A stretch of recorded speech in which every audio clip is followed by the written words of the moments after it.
So one of the types of healing tools that you can use is the perspective healing tool. So to do that, I'm going to go around over here onto the perspective healing tool area. So just like this, you can see that there's clone and there's perspective clone right here.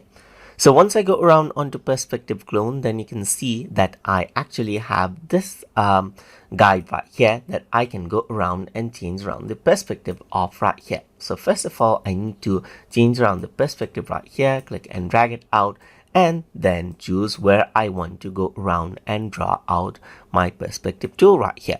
So once that is done, you can go around onto perspective clone right here. So you can go around and take a sample right here, and as you start brushing out right here, you can see that it starts to brush out right here just like this on another perspective right here just like this. So as I go around, you can see that it goes around, and then you can simply see that it is in another perspective right here just like this. So you can see that it draws out in different perspective right here. So that is what you have.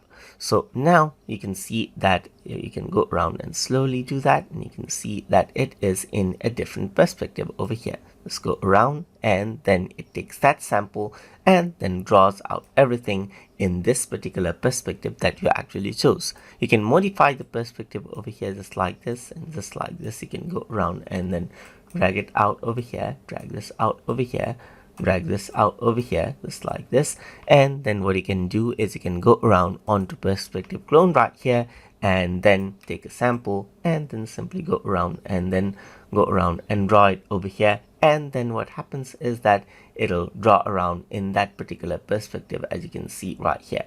And that is how you can go around and utilize the perspective healing tool or perspective clone tool inside of GIMP. So I hope you guys learned something as always. And as always, please like, comment, share, and subscribe.